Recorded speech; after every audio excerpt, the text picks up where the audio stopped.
Welcome to Shaped by Faith, where we shape our bodies and hearts for God's purposes. I'm excited about my guest. My guest is on the phone. It's Anthony Cobb.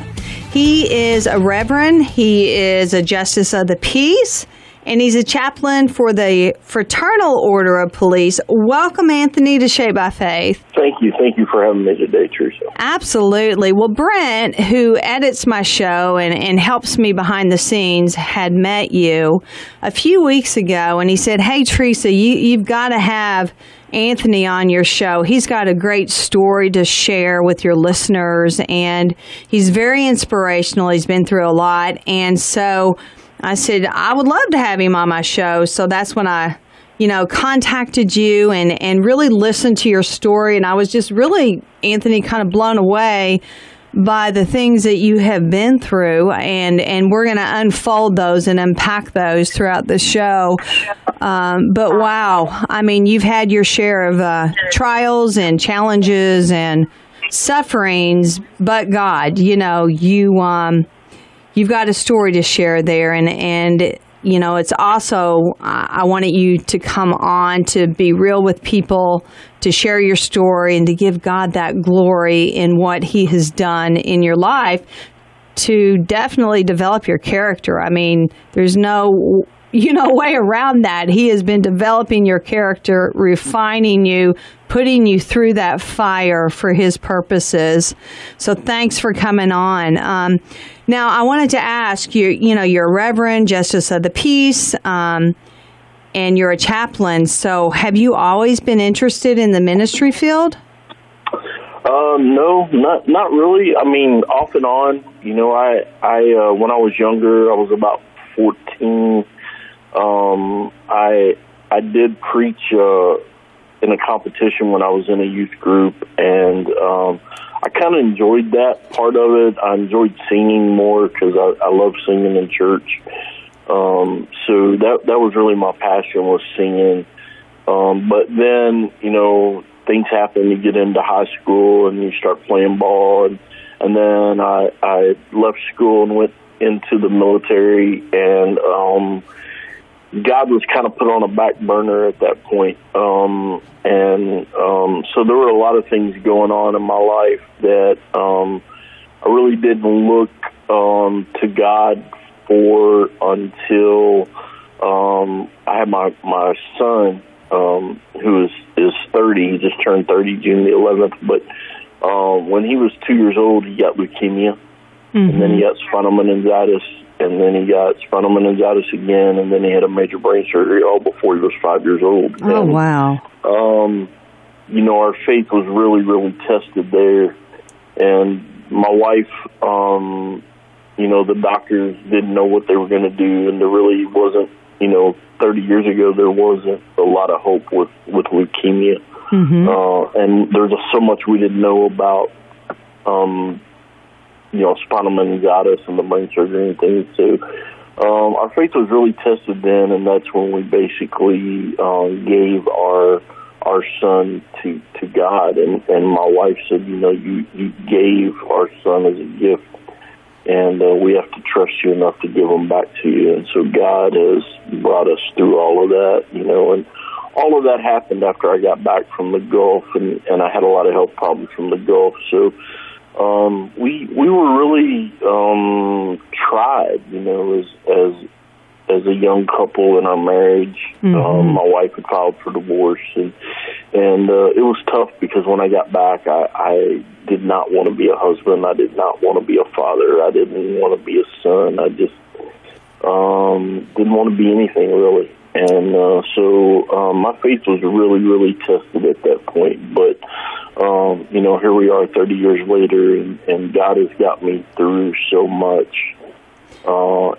And really I won my life completely, but it wasn't an easy road. Right.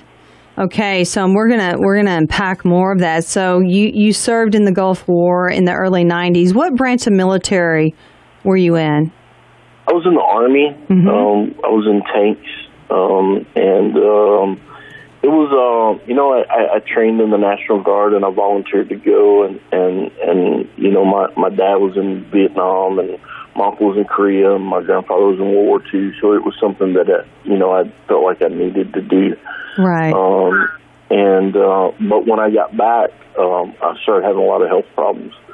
And got diagnosed with what they call now Gulf War illness. And, okay. Was really having a lot of problems. All right, you called it Gulf War illness. Can you explain that? I was actually exposed to mustard gas and some other chemicals.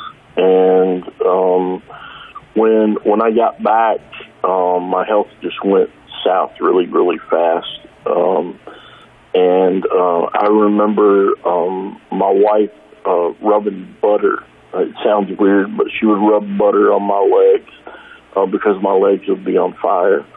And that was the only thing that would give me relief when I first got back. And, I went to Walter Reed and did all kinds of tests, and they just couldn't figure out what was wrong. Mm-hmm. I was very fortunate. There was a gentleman here by the name of Mark Trish, who was a state representative, and Ron Lewis, who was our congressman, and David Boswell, who was our state senator. They really helped me out a lot, getting me into the VA and giving me treatment.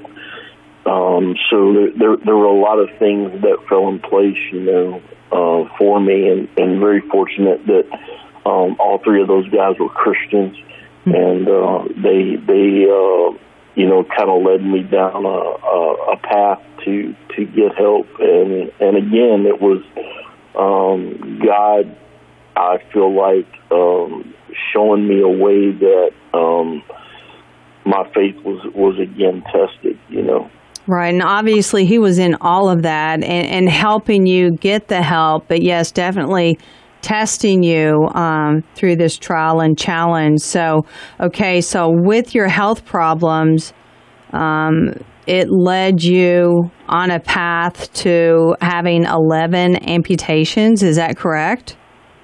Yeah, it started out Valentine's Day 2014. I was working as a deputy constable at Kmart on Parrish Avenue, and this guy stole 14 pairs of women's panties. Okay. Okay. I chased him out of the store and back across the field, and I stepped on something, but I caught the guy. He went to jail, and I got home that night. I didn't think anything about it. Got home that night and took my shoe off, and it was full of blood, and I was like, this is crazy. And so didn't think anything else about it, took a shower. A couple of days later, it started getting red, and so it got infected, and then they started, I went to the wound care center, and they started trying to heal it, and it just never would heal. And so we did up my first amputation, and they said, hey, we got it all, no big deal. And then a few months later, got another infection, and I just kept getting staph infections, and they couldn't ever get it. So every time they would cut a toe off, they'd say, hey, it's in the bone, but we got it, and they never did.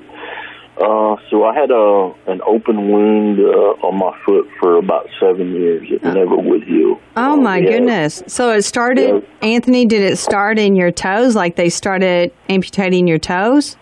Yeah, they started amputating my toes, and then eventually did a quarter cut on my foot. And then that quarter cut on my foot, we put an insert in my shoe, and the blister busted, and it got infected again, and it never would heal. I had probably 150 or more skin grafts and 150 or more hyperbaric chamber treatments, and just wound vacs, and it was just unreal.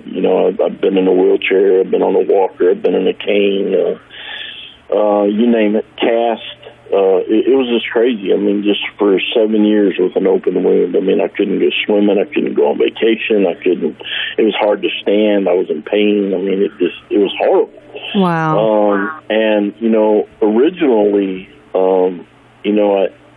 I thought, gosh, this is just never going to heal. And then finally, I met a doctor that said, hey, we're going to have to cut your leg off below your knee. And I'm like, no way, this is not going to be good. Oh, my goodness. And he goes, and I'd heard it over and over again, hey, we're going to get it. We got it all. And so they went in and they took my leg below the knee and they said, hey, we got it all. Everything's great. I was in the hospital about 7 weeks, close to 8. It was tough. We want to hear the rest of your story. So let's take a break and we'll be right back with more Shaped by Faith. Welcome back to Shaped by Faith, where we shape our bodies and hearts for God's purposes. Okay, on the phone with me is my guest, Anthony Cobb. He is a Reverend, Justice of the Peace, and he's a chaplain for the Fraternal Order of Police. And Anthony, my goodness gracious, what you've been sharing in that first segment about what you have been through and the trials and the challenges and the physical health things that have gone on with you since you served in the Gulf War in the early 90s. It's been a lot. And I know when you and I had talked on the phone about this interview, you were very open and honest with me. And I asked if it was okay if you would share what went on with you, and you were fine with that, because obviously God gets the glory, in the end. But you mentioned to me that, at one point you tried to commit suicide. So I want to ask you why, like what led you to this and what happened? Well, I think the biggest thing is feeling like a burden, having depression, not feeling self-worth. When I got married to my wife, I was a hard worker. I've always provided for my family, always been the breadwinner. But at some point when you can't do that anymore, you feel pretty useless. It's embarrassing when you can't work, when you can't drive, when you got to ask for help for everything. Just like asking for somebody to get you something to eat or Coke, or, even if you and your wife get into an argument, I'm a runner, so I can't just leave and run away from her. Mm-hmm. I'm stuck. I can't jump on my bike and ride away, so that I don't say something that I shouldn't. And so I just felt like that I was a burden to my wife and my kids. And it's kind of like when you're growing up, you saw Bugs Bunny on TV, and you had Bugs Bunny on one side of your head and Daffy Duck on the other, and Bugs Bunny was saying, hey, everything's going to be okay, everybody loves you, you got a great life, and Daffy Duck's on the other side going, hey, don't listen to him, your life stinks, you're a burden, go on, get it over with, nobody's going to miss you, the world's going to be better off without you. And that's what you start thinking. And even as a pastor, that suicide isn't what you want to do, or that's not right. But Satan is a liar, a con, and a thief, and he fills your head with that stuff. And so, you think about your wedding vows, for better, for worse, in sickness and in health, till death do you part. But till death do you part is the one thing that just keeps going through your mind, because the sickness and in health thing, I just didn't feel like that's what my wife signed up for. It wasn't her job to try to take care of everything that I did, and I just felt like that I didn't want to be here anymore, and everybody would be better off without me. So, I tried it 4 times. I tried to, and every time I woke up, I figured if I went to sleep and didn't wake up, nobody would do an autopsy. Nobody's going to ever think that a chaplain or a pastor would kill themselves. But even a pastor and a chaplain gets to the point where the pain is so bad and depression can set in, and nobody is listening. I felt like nobody cared, and nobody was listening to what was going on. So what was it that got you out of that dark place? After my mom died, I had a friend named Jim Bob Allen who was a pastor, and his mom and dad were both sick. And he asked me, I was getting some of my vision back in my left eye, and I was going to a group of people who were visually impaired called SAVI, which is Support Alliance for Visually Impaired, and I saw these guys that were in a whole lot worse shape than I was, but they were getting around a whole lot better than I was, and I'm sitting there feeling sorry for myself, and these guys can do anything they want to do, but, I can't even fix my own meal. I can't, I'm asking somebody for help for everything, and it really made me think, and so I sat back and think, and then my friend Jim Bob said, hey, man, my mom and dad's pretty sick. Can you come and fill in for me for a little bit? I'm like, man, I haven't been to pulpit for a year, but the first Sunday I got in there, I was like, man, this feels really good. And, I never forgot where God had brought me from. And God just, when I got into the pulpit, it wasn't Anthony Cobb preaching. It was just the Holy Spirit taking over and allowing me to preach. And I felt really good about it. And so that kind of brought me out of it. It brought me out of that funk and that depression. And then until I got my leg amputated, and then it started all back over again, And then I finally got into going to rehab, and Tom Watson told me about the sports medicine place that I went to, and Progressive. When I got there, they had this treadmill called an anti-gravity treadmill, and they put me on that, and I was able to walk again. I was able to just put one foot in front of the other, and I just thought I'd be in a wheelchair the rest of my life. And they showed me how to do mirror therapy and to take away some of my pain and to really encourage me again. And so I've really been blessed, and just want to, take that blessing that I have and share it with other people, because it's real easy to give up. It's real easy to want to kill yourself because you get to that point. But if you don't ask for help and you don't look for people, they may not ever know. People can't read your mind. They don't know that you're thinking about suicide. They don't know that you need help. But people are willing to help you, and God puts people in your lives for a reason. Just like He put Brent there for me to tell my story. You would have never known, and a lot of people would have never known that. Hey, Anthony Cobb tried to kill himself. I can't believe that, but yeah, it can happen to anybody, Theresa. But right. I'm blessed. I tell you what, it just goes to show, just listening to you share, what you have been through and how God was right there with you. God definitely sent people into your path to show you and to point you to help, to help you get help. And so He does that with each one of us, but it's up to us to choose to get the help or not. It seems like with you and also with my own story, God did send people from different times, different seasons in my life to point me back to Jesus Christ, to keep me on that road and to help me. And He has definitely done that with you. And for those who are out there listening, who are in the place that Anthony was at one time or another, Anthony, what would you say to them? Well, I think the big thing is prayer works. People were definitely praying for me, and I had to pray. And you got to reach out to people. Like I said, they can't read your mind.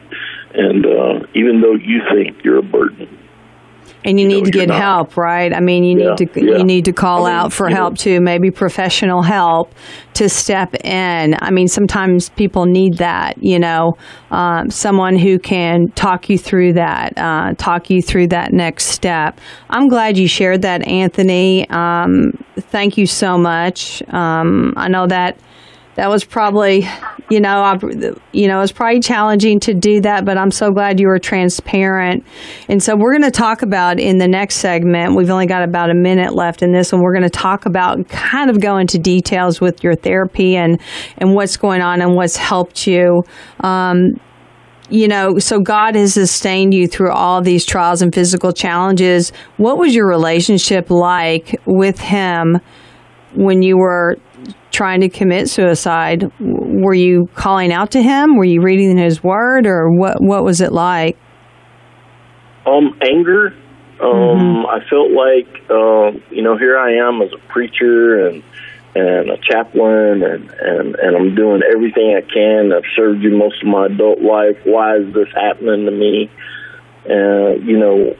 Asking questions that I didn't really deserve the answers to, but really wanted the answers, and don't know that I ever got them and don't know that I ever will. Well, here you are to share your story, so I think you did. Yeah. I mean, I think the big thing is understanding that he did give me a choice. And, that's right. He offered me a chance to share my story with other people because, again, I think you don't come across people by chance. You don't go through stuff for no reason. And so there's somebody out there that's probably going through what I'm going through or even worse. We got to take a quick break. We'll be right back with more Shaped by Faith. Welcome back to Shaped by Faith, where we shape our bodies and hearts for God's purposes. Wow, we have been listening to Anthony Cobb share his story, and what a story it is. And wow, Anthony, how God has sustained you through it all. I do want you to touch on your physical therapy and how you're getting help there. I know you had mentioned the anti-gravity treadmill and the mirror therapy, but maybe, talk maybe a little bit more about how that works. Well, the anti-gravity treadmill is a treadmill that you put these shorts on and zip up in, and then you get on this treadmill, and it holds your weight. And so I started out with the treadmill holding about 90% of my weight, and I just had to learn to put one foot in front of the other. And the first time I did it for like 5 minutes, but now I'm up to about 20 minutes, and it's holding about 20% of my weight. So my goal was to get to a regular treadmill. And then with the mirror therapy, I read it in a book and talked to my therapist there, and he started showing me how to take this mirror, and you lay on the bed and put it in between your legs, and you move your foot that you actually have, and then you mimic your left foot that I don't have, moving it, and it's really helped me with what they call phantom pain, because I still have pain in my leg, even though it's not there. I still have itches and things like that, but I can take that mirror, and it makes your brain think that your foot's still there. So it takes me from having to take so many pain pills every day. Wow, so physical therapy has helped you out a lot. Yeah, they're really encouraging. So. Okay, Anthony, how would you encourage someone listening right now to turn to God for help, regardless of what they're going through? Well, I think the big thing is just listening to God and understanding that He's real and that He does answer prayer, and that there's just things that you don't have to go through alone. When I was there and going through it, I thought by myself I really wasn't. The footprints in the sand. He's always got you. He'll carry you when you can't walk yourself, and that's kind of where I'm at this point in my life. I'm still a pastor. I'm still a chaplain, but there's still times where I can get depressed and I can get down, but I have to turn to God. And people have to know that God is always there. Even with all this crazy stuff going on in the world, God never leaves us or forsakes us. Anthony, I want to thank you so much. You've got an incredible story.